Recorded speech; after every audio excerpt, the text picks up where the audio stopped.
तो guys summer ghost ये movie बहुत ही ज्यादा सैड एंड इमोशनली है। अगर आप एनिमे देखते हो तो आपने इस मूवी के बारे में कभी न कभी जरूर सुना होगा, जिसे हम आज एक्सप्लेन करने वाले हैं।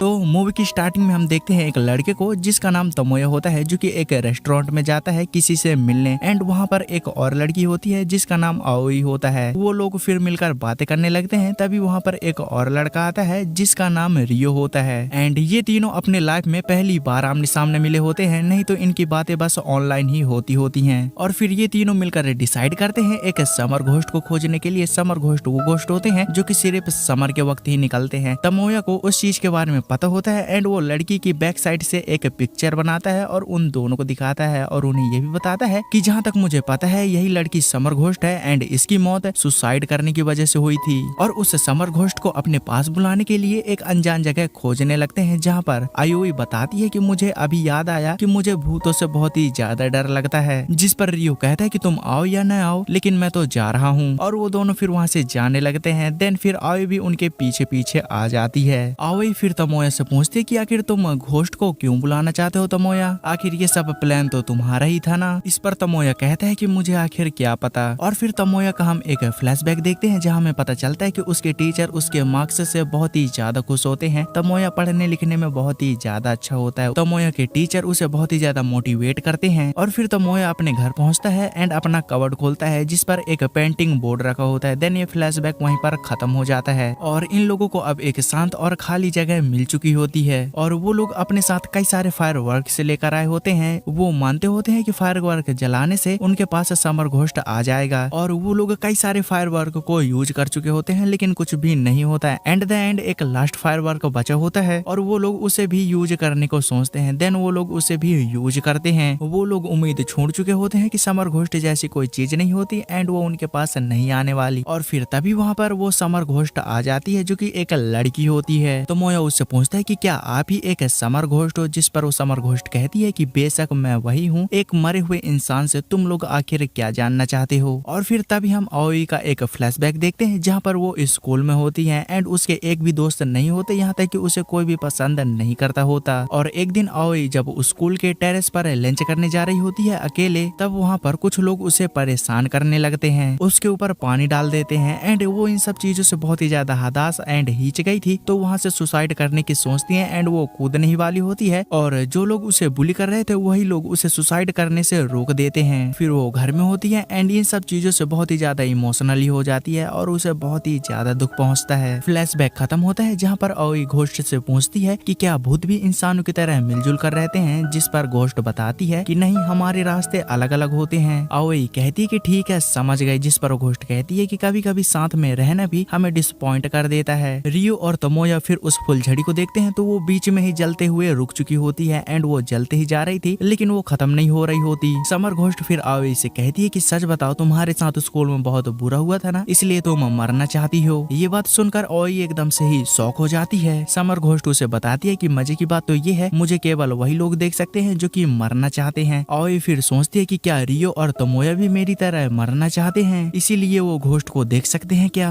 तमोया फिर समर घोस्ट से कुछ पूछने ही वाला होता है तो फिर वो समर घोस्ट कहती है कि तुम मुझे आयाने कहकर पुकार सकते हो, मेरा नाम आयाने है। तमोया कहते हैं कि क्या घोस्ट बनने के बाद जिंदगी अच्छी हो जाती है, जिस पर आयाने कहती है कि क्या पता, मुझे तो एक अरसा हो गया किसी से बात करे हुए, मुझे तुम लोगों से बात कर बहुत ही ज्यादा अच्छा लग रहा है। और फिर ये बताकर आयाने वहाँ से चली जाती है। तभी हम रियो के एक फ्लैशबैक को देखते हैं, जहाँ पर वो एक डॉक्टर के पास होता है एंड वो डॉक्टर उसे बताता है कि उसे एक बीमारी हो चुकी है जिसके कारण वो केवल 9 महीने तक ही जी सकता है। और वो डॉक्टर फिर उससे पूछते हैं कि आखिर तुम्हारे पेरेंट्स कहाँ गए, उन्हें इनके बारे में पता होना चाहिए। जिस पर रियो कहता है कि मैं नहीं चाहता कि मेरे वजह से कोई तकलीफ उठाए और मैं अपने लिए किसी को दुखी नहीं करना चाहता, इसलिए मैंने अपने पेरेंट्स को नहीं लाया। और फिर वो बास्केटबॉल मैदान में होता है, जहाँ पर उसका भाई आता है एंड वो अपने भाई को सारी बात बताता है कि मैं 9 महीने तक ही जिंदा रहूंगा और 9 महीने के बाद ही मेरी मौत हो जाएगी। एंड ये बात सुनकर उसका भाई बहुत ही ज्यादा डर जाता है। देन वो बहुत ही ज्यादा इमोशनल हो जाते हैं एंड उसे इस तरह से देख रियो फिर कहता है कि मैं तुमसे झूठ झूठ कह रहा हूँ, तुम मेरे लिए चिंता मत करो। और फिर फ्लैशबैक खत्म होता है जहाँ फिर हम तमोया को देखते हैं एंड उसकी मॉम उसे बुला रही होती है। देन वो अपने मॉम के पास जाता है। उसकी मॉम उसे बताती है कि तुम्हारा रिजल्ट तो काफी अच्छा आया है प्रोग्रेस रिपोर्ट में, लेकिन तुम्हारे कुछ सब्जेक्ट बहुत ही ज्यादा वीक हैं। एंड ऐसे करते करते फिर काफी समय बीतता है और वो तीनों दोस्त बन जाते हैं। और फिर तमोया सभी को कॉन्फ्रेंस कॉल करता है जहाँ पर ओई बहुत ही ज्यादा परेशान होती है, जिस पर तमोया कहता है कि तुम्हें आखिर क्या हुआ है, जिस पर आयो कहती है कि हमें विश्वास नहीं हो रहा कि हमने एक घोस्ट को देखा है। रियो कहता है कि तुम ठीक रहना, उसे अपने पास मत आने देना। तमोया फिर कहता है कि ठीक है, अब मैं घर पहुंच गया हूँ, अब मैं फोन रखता हूँ। लेकिन वो घर नहीं आया होता है एंड वो उसी जगह आया होता है जहाँ पर वो समर घोस्ट उसे मिली होती है और वो फायरवर्क का यूज करता है, जहाँ पर अयाने उससे फिर से मिलने आ जाती है। अयाने कहती है कि मुझे पहले ही पता था कि तुम्हारे दिल के अंदर काफी सारे सवाल हैं जो तुम मुझसे जानना चाहते हो। मैंने सही कहा ना, वैसे भी तुम आखिर जिंदा क्यों हो? जिस पर तमोया कहता है कि क्या आपको ऐसा लग रहा है कि मैं जिंदा हूँ? मुझे तो नहीं लगता कि मैं जिंदा भी हूँ, इसीलिए मैं आजकल सुसाइड करने के बारे में सोच रहा हूँ। अयाने कहती है कि क्योंकि तुम अंदर से मरे हो, बाहर से नहीं। वैसे भी तुम आगे क्या करना चाहते हो? तमोया कहता है कि मुझे पता नहीं, क्या मैं मरने के बाद मेरा सब कुछ ठीक हो जाएगा? क्या एटलीस्ट मैं मरने के बाद क्या मैं खुश रह सकता हूँ? अयाने कहती है कि इन सब चीजों को समझने के लिए एक ही रास्ता है, तुम अपने सेल को तोड़ो और उड़ो। अयाने फिर तमोया के हाथ पकड़ के उसकी आत्मा को खींच देती है एंड उसकी बॉडी वहीं पर होती है और उसे अपने साथ पकड़ के आसमान में ले जाती है। अयाने तमोया को कहती है कि तुम्हारा शरीर तो नीचे है, लेकिन तुम अब एक पंछी की तरह आजाद हो चुके हो। अयाने फिर तमोया को ऊपर से छोड़ देती है, जिससे तमोया काफी तेजी से नीचे गिरने लगता है और वो जैसे ही जमीन से टकराता है वो एक समुद्र के अंदर पहुंच जाता है। अयाने फिर उसके पास आती है एंड उससे कहती है कि माफ करना, मैंने तुम्हें छोड़ दिया, मैं बस तुम्हारा रिएक्शन देखना चाहती थी कि ऊपर से गिरने के बाद तुम कैसा रिएक्ट करते हो। तमोया कहता है कि क्या तुम पागल हो? जिस पर अयाने कहते कि ठीक है, मुझे माफ कर दो, इसके लिए मैं तुम्हें उड़ना सिखाऊंगी। अयाने फिर तमोया को कहती है कि अच्छे गहराई से सोचो, तुम जहाँ जाना चाहते हो उसके बारे में सोचो, वो तुम्हें वहाँ पर लेकर जाएगी। तमोया फिर अयाने के साथ एक पेंटिंग आर्ट गैलरी में पहुंच जाते हैं क्योंकि तमोया को बहुत ही ज्यादा पेंटिंग पसंद होती है। अयाने उससे कहती कि तुम इस मौके को मत छोड़ना, तुम्हें पेंटिंग को देखने बनाने से कोई भी अभी नहीं रोक सकता। तमोया फिर उस समय का अच्छे से यूज करता है एंड उन पेंटिंग को देखता है, घूरता है और उन्हें अच्छे से एंजॉय करता है। और फिर वो लोग शहर के बाहर एक खंबे के ऊपर चढ़कर बैठे होते हैं। तमोया फिर अयाने से पूछता है कि आखिर मैं तुमसे एक बात पूछूं? जिस पर अयाने कहती है कि हाँ बिल्कुल। जिस पर तमोया कहता है कि तुमने आखिर सुसाइड क्यों किया? अयाने फिर तमोया को कहती है कि तुमने शायद गलत समझ लिया, मैंने सुसाइड नहीं किया था, मेरा खून किया गया था। ये बात सुनकर तमोया बहुत ही ज्यादा हैरान हो जाता है। अयाने फिर तमोया को अपने साथ अपने घर लेकर आती है जहाँ वो पहले रहती होती है, जहाँ पर अयाने की मॉम होती है एंड वो अयाने का वेट कर रही थी क्योंकि अयाने 3 साल पहले घर से लड़कर चली गई थी एंड उसकी मॉम अयाने का आज भी वेट कर रही थी क्योंकि उसको नहीं पता था कि अयाने की मौत हो चुकी है। अयाने बताती है कि उस झगड़े के बाद जब मैं घर के बाहर गई और रोड क्रॉस कर रही थी तभी एक गाड़ी आकर मुझसे टकरा गई, लेकिन मुझे फिर भी कुछ भी नहीं हुआ था। लेकिन उस ड्राइवर को लगा कि मैं मर चुकी हूँ और वो इस केस में नहीं फंसना चाहता था, तो वो मुझे सूटकेस में पैक कर कर कहीं दफना दिया है। लेकिन मैं वहाँ पर फिर भी जिंदा थी और घुट घुट कर मर गई, लेकिन मुझे नहीं पता कि आखिर उसने मुझे कहाँ दफनाया है एंड मेरी बॉडी आखिर कहाँ पर है।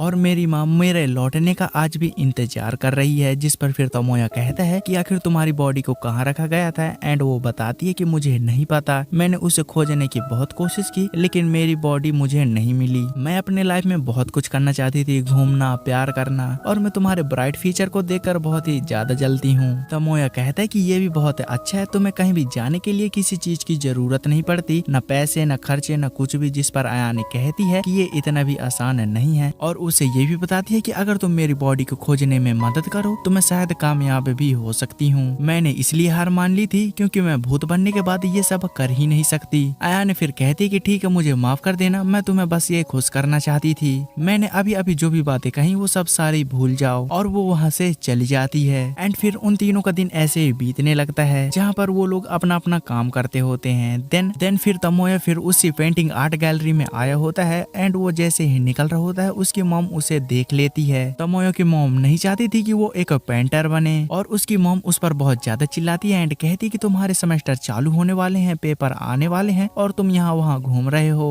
और फिर तमोया नाराज होकर एंड गाड़ी से उतर कर वहाँ से चला जाता है और वो अयाने के साथ होता है, जहाँ पर वो दोनों मिलकर अयाने की बॉडी खोज रहे होते हैं। लेकिन आज भी उन्हें अयाने की बॉडी नहीं मिलती। अयाने कहती है कि कोई बात नहीं, तुम इसे एक डेट की तरह ही समझना। तमोया बताता है कि इस महीने मेरे एंट्रेंस एग्जाम होने वाले हैं। ये बात सुनकर अयाने कहती है कि ठीक है, अब हमें मेरी बॉडी ढूंढने की खोज यहीं पर बंद करनी होगी। तुम्हें इसके अलावा भी कई सारे इम्पोर्टेंट काम होंगे, मैं नहीं चाहती कि तुम्हारा ध्यान उससे हटे। तमोया कहता है कि अगर ऐसा है तो तुम मेरा कल इंतजार करना, हम कल फिर से बॉडी खोजेंगे। अगले दिन फिर तमोया रियो और आओई को कॉल करके मिलने के लिए बुलाता है और उन्हें बताता है कि मैं अयाने की बॉडी खोज रहा हूँ और मुझे तुम्हारी उसमें मदद चाहिए। ये बात सुनकर थोड़ी दोनों हैरान हो जाते हैं। रियो कहता है कि मुझे पहले ही पता था कि कुछ ऐसा ही होगा, तुम उससे जरूर मिलने जाते हो ना। एंड फिर रियो वहाँ से जाने लगता है और फिर तभी तमोया रियो को बताता है कि उसने सुसाइड नहीं किया था, उसका मर्डर हुआ था और मैंने अगर उसकी मदद नहीं की तो मैं अपनी पूरी जिंदगी भर रिग्रेट करता रहूंगा। एंड ये बात भी सुनकर रियो नहीं मानता एंड वो वहाँ से चला जाता है। अगले दिन फिर तमोया अयाने के पास आता है एंड अयाने पूछती है कि क्या कुछ हुआ, जिस पर तमोया कहता है कि नहीं, चलो हम दोनों ही मिलकर तुम्हारी बॉडी को खोजते हैं। आओई रियो को मनाने के लिए उसके पीछे जाती है एंड रियो उससे कह रहा होता है कि तुम यहाँ से चले जाओ, मुझे आगे पता है कि क्या होने वाला है। और रियो बहुत ही ज्यादा इमोशनल एंड सैड हो जाता है। आओई फिर रियो के पास आती है एंड कहती है कि तुम्हें भली ये एक्टिंग लगे, लेकिन जब मैं स्कूल में होती हूँ तो लोग मुझे बहुत ही ज्यादा परेशान करते हैं। बेशक तुम्हारी प्रॉब्लम बड़ी है, लेकिन दूसरों की जिंदगी में उनके लिए उनकी प्रॉब्लम बहुत ही ज्यादा बड़ी होती है। वहीं तमोया फायरवर्क का यूज करके उसकी बॉडी को बार बार खोजने की कोशिश कर रहा होता है और उसके शायर फायरवर्क से खत्म हो जाते हैं और फायरवर्क खत्म होने के कारण वो अयाने को भी नहीं देख सकता था। तमोया बहुत ही ज्यादा परेशान हो जाता है, अपने आप में रिग्रेट करने लगता है। लेकिन तभी वहाँ पर रियो पहुँच जाता है कई सारे फायरवर्क को लेकर। रियो भी अयाने की बॉडी खोजने के लिए मान जाता है। तमोया रियो से सॉरी बोलता है कि मैंने सिर्फ अपने बारे में सोचा, तुम्हारे बारे में नहीं। और फिर वो चारों मिलकर उसकी बॉडी को खोजने लगते हैं एंड बहुत ही ज्यादा कोशिश करते हैं। वो कई जगह जाते हैं, सर्च करते हैं। अयाने फिर तमोया से कहती है कि तुम्हारा बहुत बहुत शुक्रिया, तुमने मेरी काफी मदद की। तमोया कहता है कि अब हम 4 लोग हैं, इसलिए अब हमें आसानी होगी। अयाने कहती है कि ये बहुत ही ज्यादा अच्छा है, दोस्तों का होना सबसे ज्यादा अच्छा होता है। और फिर तभी उनके पास आओई आती है एंड कहती है कि चलो, मुझे लगता है वो सूटकेस मिल गया जिसमें अयाने की बॉडी है। और फिर वो लोग जमीन के नीचे जाते हैं, यानी कि पानी के अंदर। अयाने जैसे ही उस सूटकेस को छूती है उसे पता चल जाता है कि हाँ, ये मेरी ही बॉडी है। जिस पर फिर आओई तमोया से कह रही होती है कि क्या उसकी बॉडी मिलने के बाद वो गायब हो जाएगी, ये काफी ज्यादा दुख भरा होगा। एंड फिर तमोया एंड अनाया नीचे साथ में होते हैं, जहाँ पर तमोया कहता है कि क्या आप अब गायब हो जाओगे, जिस पर अयाने कहती है कि मुझे लगता तो यही है, लेकिन मैं अपना बचा हुआ समय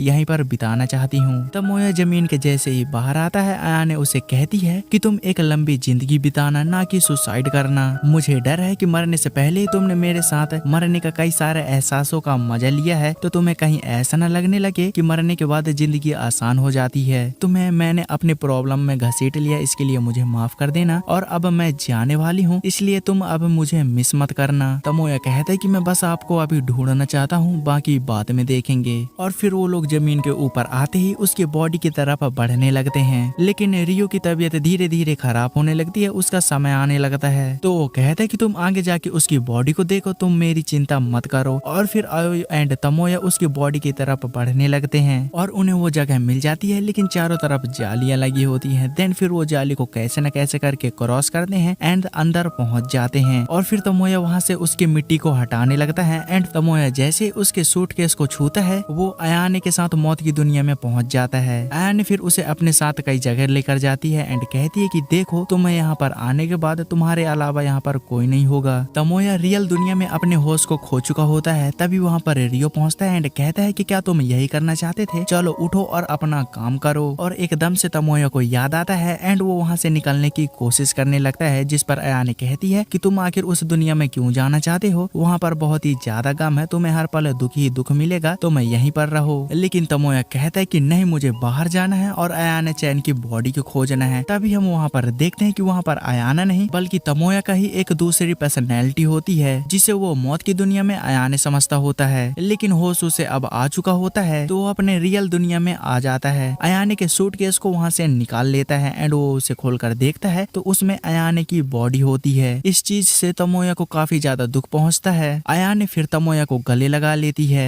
और अब अयाने की भी आत्मा को शांति मिल जाती है एंड वो भी इस दुनिया को अब छोड़कर चली जाती है। अगले दिन तमोया अयाने की मॉम के घर के बाहर उसकी एक निशानी छोड़ देता है, जिसे पाकर उसकी मॉम काफी इमोशनल हो जाती हैं और फिर ऐसे करते करते उन्हें काफी समय बीत जाता है और फिर सीन शिफ्ट होता है जहाँ पर वो फायरवर्क का फिर से यूज करते हैं और वहीं पर वो तीनों लोग होते हैं और वो अपनी लाइफ के बीते चीजों के बारे में शेयर कर रहे होते हैं, जहाँ पर अपनी मॉम को समझा लेता है कि मुझे पढ़ाई नहीं बल्कि पेंटिंग करना है और जो उसे लाइफ में करना होता है वो कर रहा होता है। आओई भी कहती है कि एक झटके से ही सब कुछ तो ठीक नहीं हो चुका, लेकिन मैं अब धीरे धीरे अपनी लाइफ को सुधारने की कोशिश कर रही हूँ। तमोया कहता है कि मैं अपने लाइफ में एक अच्छा पेंटर बनना चाहता हूँ और मैं बन के रहूंगा। और फिर रियो कहता है कि अच्छा है, तुम एक लंबी जिंदगी जीना और मैं तुम्हें अब अच्छे से गुड बाय बोल सकता हूँ। और फिर तभी हम रियो का फ्लैशबैक देखते हैं जहाँ पर हमें पता चलता है कि उसकी तबीयत काफी ज्यादा बिगड़ चुकी होती है एंड उसकी मौत हो जाती है एंड तमोया एंड आओई फायरवर्क का यूज करके रियो से ही मिलने आए होते हैं क्योंकि रियो अब मर चुका होता है। जहाँ रियो तमोया एंड आओई को मोटिवेट करता है एंड उनसे कहता है कि तुम एक अच्छी लाइफ जीना और अब रियो की भी आत्मा को शांति मिल जाती है एंड वो भी ये दुनिया छोड़कर चला जाता है। रियो की मौत के कारण तमोया एंड आओई को बहुत ही ज्यादा दुख होता है एंड रियो के जाने के बाद आओई बहुत ही ज्यादा इमोशनल हो जाती है